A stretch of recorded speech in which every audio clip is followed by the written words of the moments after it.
महाकुंभ 2025 को लेकर जानकारियां आप तक पहुंचाते हैं। प्रयागराज महाकुंभ में आस्था की डुबकी लगाने के लिए देश के अलग अलग हिस्सों से लगातार श्रद्धालुओं के पहुंचने का सिलसिला जारी है। अभी जो आंकड़ा नया आ रहा है, आज सुबह 8 बजे तक 36 लाख से ज्यादा श्रद्धालुओं ने डुबकी लगा ली थी और अब तक महाकुंभ में स्नान का आंकड़ा 53 करोड़ पार कर चुका है। इसी को लेकर उत्तर प्रदेश के मुख्यमंत्री योगी आदित्यनाथ का बड़ा बयान सामने आया है।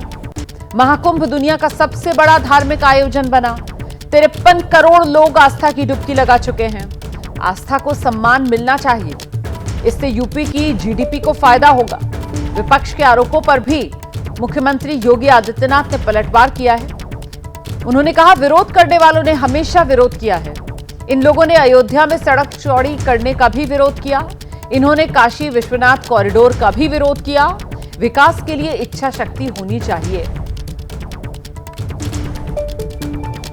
महाकुंभ के इस आयोजन में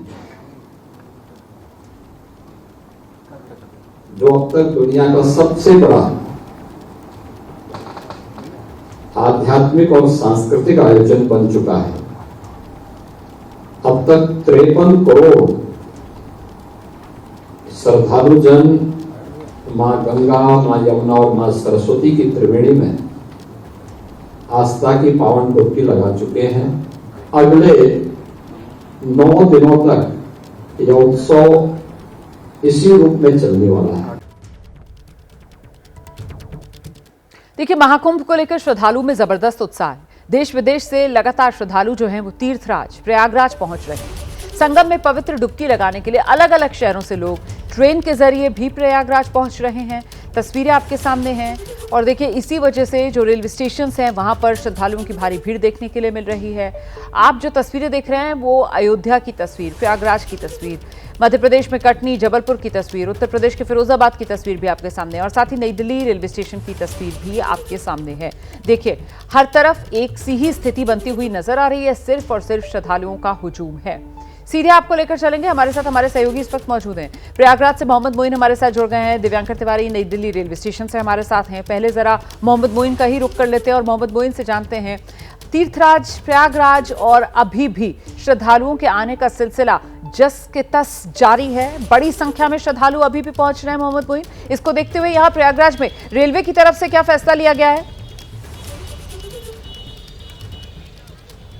देखिए, निश्चित तौर पर कहा जा सकता है कि महाकुंभ का आज 36वां दिन है, लेकिन जो श्रद्धालुओं की संख्या है वो कतई कम होने का नाम नहीं ले रही है। पहले ये माना गया कि जब अमृत स्नान खत्म होगा तब भीड़ कम होगी, फिर माना गया कि जब कल्पवास खत्म हो जाएगा, मेला क्षेत्र से ज्यादातर संत महात्मा और कल्पवासी चले जाएंगे, तब शायद भीड़ कम हो जाएगी। लेकिन अभी 9 दिन बाकी हैं।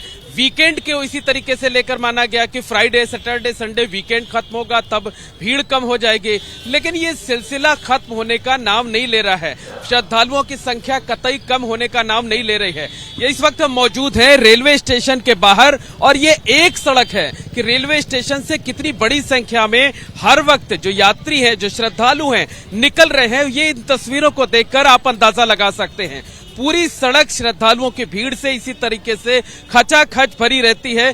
तिल रखने तक की जगह नहीं होती है और इन श्रद्धालुओं को अभी कम से कम 10 से 12 किलोमीटर पैदल चल करके संगम तक पहुंचना होगा और उसके बाद उसी तरीके से संघर्ष करते हुए, पैदल चलते हुए इन्हें वापस आना पड़ेगा। लेकिन इसके बावजूद जो श्रद्धालु हैं उनके चेहरे पर कोई शिकन नहीं है, उन्हें थकावट का एहसास नहीं होता है। उनका साफ तौर पर यह कहना होता है कि गंगा की गोद में पहुंचकर जब हम आस्था की डुबकी लगा लेते हैं तो वो सारी की सारी थकावट दूर हो जाती है। लेकिन एक बड़ी समस्या ये है, जो प्रयागराज शहर के लोग हैं वो पिछले 2 महीने से जो लगातार ट्रैफिक जाम हो रहा है, जो रास्ते बंद किए गए हैं, उसकी वजह से वो परेशान हो चुके हैं। बच्चों के स्कूल 8वीं तक के लगातार बंद चल रहे हैं। रेलवे स्टेशन प्रयागराज संगम वो बंद पड़ा हुआ है। तमाम रास्ते ऐसे हैं जिनको परमानेंटली बंद कर दिया गया है। इस तरीके से बैरिकेड लगाया जाता है और बैरिकेड लगाने के बाद इस पर टीन या लोहा लगा दिया जाता है ताकि वो परमानेंट बंद हो जाए। तो रास्ते कम हो गए हैं और थोड़ा ये अव्यवहारिक भी है। बड़े अधिकारी फील्ड पे कहीं नजर नहीं आते हैं। जहां जाम लगता है कई कई घंटे लंबा जाम लग जाता है, लोग परेशान हो गए हैं। वो चाहते हैं कि प्रयागराज शहर में जो लोग आए हम उनकी आगवानी करें, हम उनकी मेहमान नवाजी करें, क्योंकि देश के अलग अलग हिस्सों से लोग आए हैं। लेकिन प्रयागराज शहर के लोग अब ये ट्रैफिक जाम और भीड़ से परेशान हो गए हैं और उनका साफ तौर पर कहना है कि पुलिस प्रशासन की जो व्यवस्थाएं हैं वो मदद करने के बजाय दुश्वारी का सबब बन रही हैं। हालांकि प्रशासन की अपनी दलील है, उसका ये कहना होता है कि लोगों की सुरक्षा के मद्देनजर हमने जो फैसला लिया है वो बेहद जरूरी है। लेकिन अब ये कहा जा सकता है कि ये जो व्यवस्थाएं हैं, ये जो भीड़ है और ये जो पाबंदी है, अब यहाँ के लोगों पर भारी पड़ती जा रही है। ठीक है, आप रहिए मेरे साथ, मैं लौटूंगी आपके पास। देखिए, इस बीच एक और बड़ी खबर दर्शकों को बता देते हैं कि शनिवार को नई दिल्ली रेलवे स्टेशन पर भगदड़ हुई और इसके बाद लोगों की सुरक्षा को लेकर रेलवे की तरफ से बड़ा फैसला लिया गया है। जानकारी मिल रही है, नई दिल्ली रेलवे स्टेशन पर प्लेटफॉर्म टिकट की बिक्री पर फिलहाल रोक लगा दी गई है। भीड़ नियंत्रित करने के लिए रेलवे ने यह फैसला लिया है। नई Delhi railway station platform ticket की बिक्री पर अभी रोक।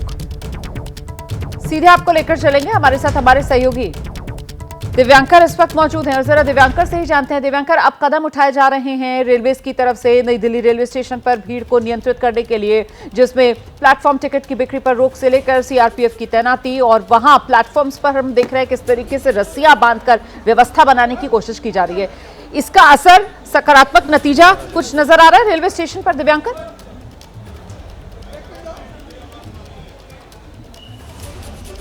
जी बिल्कुल, देखिए, क्राउड मैनेजमेंट के लिए रेलवे प्रशासन तमाम एहतियात जो है वो बरत रहा है और जिसके चलते अब से कुछ देर पहले तक जो प्लेटफॉर्म टिकट है उसकी बिक्री जो है वो बंद कर दी गई थी। लेकिन अभी अपने दर्शकों को हम जानकारी दे दें कि प्लेटफॉर्म टिकट की जो बिक्री है वो दोबारा से शुरू हो गई है। तस्वीरें हम दिखा दें आपको, शाम 4 बजे से लेकर रात में 11 बजे तक प्लेटफॉर्म टिकट की बिक्री जो है वो बंद की गई है। अलग अलग जो छोटे छोटे पोस्टर्स जो हैं वो लगे हुए यहाँ पर, नोटिस जो है वो चिपके हुए यहाँ पर लगे हुए आपको नजर आएंगे। अलग अलग काउंटर पर इस तरह के जो नोटिस हैं उसे लगा दिया गया है। लेकिन अभी की फिलहाल की बात करें तो अब एक बार फिर से प्लेटफॉर्म टिकट जो है वो मिलने शुरू हो जाएंगे। आपको ये भी बता दें कि दिव्यांकर लगता है कि यहाँ पर रेलवे जो है वो थोड़ा कंफ्यूज हो गया है। अभी कुछ देर पहले तक यहाँ पर जो पोस्टर लगाए हुए थे टिकट वाली खिड़कियों पर, तो साफ तौर पर लिखा हुआ था प्लेटफॉर्म टिकट की बिक्री बंद है। और अब ये नए पोस्टर्स लगाए गए हैं जिसमें शाम 4 बजे से लेकर रात 11 बजे तक का जिक्र किया गया है कि शाम 4 बजे से 11 बजे तक प्लेटफॉर्म टिकट की बिक्री बंद है। और अभी प्लेटफॉर्म टिकट्स जो है इस समय आप खरीद सकते हैं, यही अभी तक का अपडेट?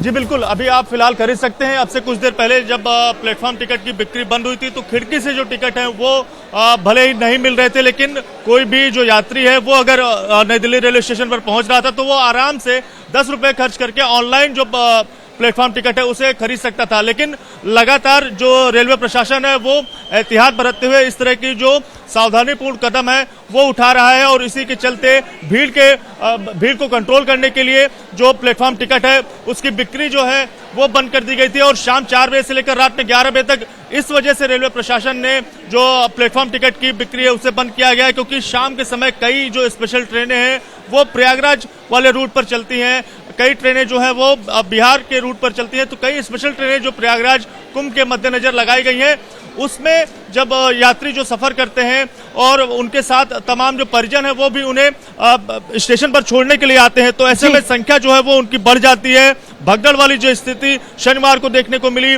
जो 18 लोगों की जान गई, उसके बाद जो है एक तरह से क्राउड मैनेजमेंट करने के लिए इस तरह से तमाम जो एहतियात जो सुरक्षा व्यवस्था को मद्देनजर जो कदम है वो रेलवे प्रशासन की ओर से उठाए जा रहे हैं। शुक्रिया आपका दिव्यांकर। मोहम्मद मोइन, आपका भी बहुत बहुत धन्यवाद इस तमाम जानकारी के लिए। लेकिन ऐसा लग रहा है जैसे बहुत सोच समझ कर नहीं, बस जो समझ में आ रहा है उस हिसाब से रेलवे की तरफ से फैसला लिया जा रहा है, क्योंकि अब से कुछ देर पहले तक प्लेटफॉर्म टिकट बिक्री बंद, ये पोस्टर लगे हुए थे, अब नया पोस्टर लग गया है वहां पर टिकट खिड़कियों पर कि शाम 4 बजे से लेकर रात 11 बजे तक टिकट की बिक्री बंद है, प्लेटफॉर्म टिकट की। मैं आगे बढ़ रही हूं, अगली खबर का रुख करते हैं। बिहार के जमुई से यह खबर आ रही है। बिहार के जमुई में 2 गुटों के बीच हिंसक झड़प हो गई है। मंदिर से लौट रहे लोगों पर पथराव का आरोप है। 2 समुदायों में तनाव इसी वजह से बताया जा रहा है। और अब जो जानकारी मिल रही है, जमुई में इंटरनेट बंद कर दिया गया है। तनाव के चलते इलाके में पुलिस बल की तैनाती कर दी गई है। तो बिहार का जमुई इलाका और यहां पर 2 समुदायों के बीच झड़प।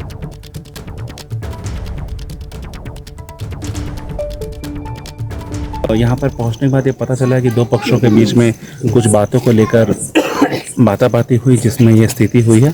अभी फिलहाल जो स्थिति है वो सामान्य है। यहाँ पे हमारा जो फोर्स है पूरी यहाँ पे उपस्थित है, किसी प्रकार कोई दिक्कत नहीं है और जांच किया जा रहा है। देखते हैं आगे क्या है, बाकी स्थिति जो है वो सामान्य है। हिंदू सैनिक के नाम से जो विख्यात है खुशबू पांडे, उन पर भी जानलेवा हमला हुआ सर। देखिए अभी वो सब अनुसंधान का बात है, अभी अनुसंधान उसमें किया जा रहा है। कौन कौन इसमें घायल हैं उस चीज़ के ऊपर देखा जा रहा है। फिलहाल 1.5-2 साल से तो मैं देख रहा हूँ कि ऐसा कोई स्थिति यहाँ पर नहीं उत्पन्न हुई है। पहली बार ऐसा स्थिति सामने आई है। आगे हम लोग देख रहे हैं, अनुसंधान कर रहे हैं। हर एक जो बिंदु है उसके ऊपर जांच किया जा रहा है। छोटी छोटी बातों पर ध्यान दिया जाएगा और जैसे उचित कार्रवाई की जाएगी। तो आपने सुना किस तरीके से अब ये बताया जा रहा है कि हालात नियंत्रण में कर लिए गए हैं, लेकिन ये दो समुदायों के बीच हिंसक झड़प जो हुई है जमुई में, इसी को लेकर और जानकारी के लिए आपको निधि के पास लेकर चलेंगे। हमारी सहयोगी इस वक्त हमारे साथ मौजूद हैं और जरा जानते हैं निधि से। निधि, ये हिंसक झड़प हुई कब, अभी हालात को लेकर प्रशासन की तरफ से क्या अपडेट दिया जा रहा है और साथ ही साथ एक्शन इस पूरे मामले में क्या लिया गया है प्रशासन की तरफ से? बिल्कुल, देखिए रोमाना, ये जमुई जिले के झाझा इलाके की घटना है और क्योंकि गांव के ही एक हनुमान मंदिर में हनुमान आराधना चल रही थी और वहां पर हनुमान चालीसा की पाठ करके बीती रात की ये घटना है, जब एक समुदाय के लोग हनुमान चालीसा का पाठ करके आ रहे थे और उनकी तरफ से ये आरोप लगाया गया कि हम जब पाठ करके लौट रहे थे तो हमारे ऊपर पथराव किया गया, हम पर पत्थर फेंका गया, जिसके बाद ये झड़प और दूसरे समुदाय पर यह आरोप लगा कि उनकी तरफ से पत्थर तब फेंका गया कि जब उन्हें निशाना बना करके, बल्कि यानी ये पहले से प्लानिंग करके पथराव किया गया। उसके बाद ये झड़प बढ़ी और कल रात से ही उस इलाके में, झाझा इलाके में तनाव देखने को मिल रहा है। और चूंकि ये गनीमत रही कि पुलिस मौके पर थोड़ी देर बाद ही पहुंची और उसके बाद इंटरनेट सेवा बंद कर दिया गया, क्योंकि इस तरीके की स्थिति में देखा जाता है कि घटनाएं जो है वो घटना से जो होती है जितनी बड़ी उससे कहीं ज्यादा फैल जाती है। ऐसे में ये स्थिति को पहले से कंट्रोल में करने के लिए यहाँ इस पूरे इलाके में इंटरनेट सेवा बंद कर दी गई है। 7 लोगों को अभी तक गिरफ्तार किया गया है पुलिस की तरफ से और कई नामजद एफआईआर जो है वो किए गए हैं, दर्जनों, बल्कि मैं कहूँगी कि एफआईआर किया गया है। इस वक्त स्थिति कंट्रोल में है, जैसा पुलिस ने भी हमें बताया है कि इस वक्त स्थिति कंट्रोल में है और लोगों को आइडेंटिफाई किया जा रहा है कि किसकी तरफ से क्या, कहां से शुरुआत हुई, तमाम चीजों को लेकर। जी, एक बड़ी खबर इस वक्त हम आपको बता दें, दिल्ली में सरकार के गठन पर आज शाम बड़ी बैठक में शपथ ग्रहण की तारीख, समय और जगह तय की जाएगी। शपथ ग्रहण समारोह के इंचार्ज विनोद तावड़े, तरुण चुग मौजूद रहेंगे। बैठक में दिल्ली बीजेपी संगठन के पदाधिकारी शामिल होंगे। शपथ ग्रहण की तैयारी और गेस्ट लिस्ट भी बैठक में फाइनल होगा। तो ये बड़ी बैठक आज होने जा रही है। बड़ी खबर इस वक्त हम आपको बता दें, हालांकि जो विधायक दल की बैठक है वो आज के लिए टल गई है, लेकिन आज शाम जो बैठक होने जा रही है उसमें शपथ ग्रहण की तारीख, समय और जगह तय की जाएगी। आपको बता दें 5 तारीख को वोटिंग हुई, 8 को नतीजे आए, लेकिन अब तक सीएम का चेहरा कौन होगा इस बात का ऐलान नहीं हुआ है। इसका इंतजार अभी भी किया जा रहा है। लेकिन अब इस बीच एक और बड़ी खबर मिल रही है कि दिल्ली में शपथ ग्रहण जल्द होगा और इसके लिए इनके इंचार्ज विनोद तावड़े, तरुण चुग मौजूद रहेंगे बैठक में। 20 फरवरी को शपथ ग्रहण संभव है। यह माना जा रहा है कि 20 फरवरी को शाम 4:30 बजे होगा शपथ ग्रहण। सूत्रों के हवाले से यह बहुत बड़ी खबर मिल रही है। मनोज्ञा लोईवाल हमारे साथ जुड़ी हुई है ज्यादा जानकारी के साथ। मनोज्ञा, तारीख सामने आई है सूत्रों के हवाले से, 20 फरवरी को शपथ ग्रहण होगा दिल्ली में। जी बिल्कुल, पिछले 24 घंटे से बार बार भारतीय जनता पार्टी से सवाल हो रहे थे कि तारीख पर तारीख, लेकिन अब तारीख भी आ गई है और उसके साथ समय भी निश्चित हो गया है। यानी कि 20 फरवरी 2025 की शाम 4:30 बजे दिल्ली के मुख्यमंत्री शपथ ग्रहण करेंगे और उनके साथ संभव है कि बाकी 6 मंत्री भी शपथ ग्रहण करें। ये कार्यक्रम संभव रामलीला मैदान में होगा। रामलीला मैदान को सजाने, उसको तैयार करने की कवायद अब शुरू हो गई है।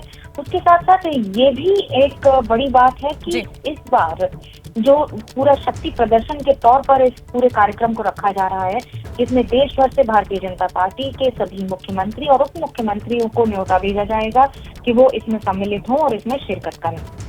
दुनिया बदल रही है और ये भारत के लिए ला रही है इन्फिनिट अवसर, जिसे हम कहते हैं मिनट इन्फिनिट। आइए आइडियाज ऑफ इंडिया के मंच पर समझें इसी मिनट इन्फिनिट को 21 और 22 फरवरी abplive.com पर।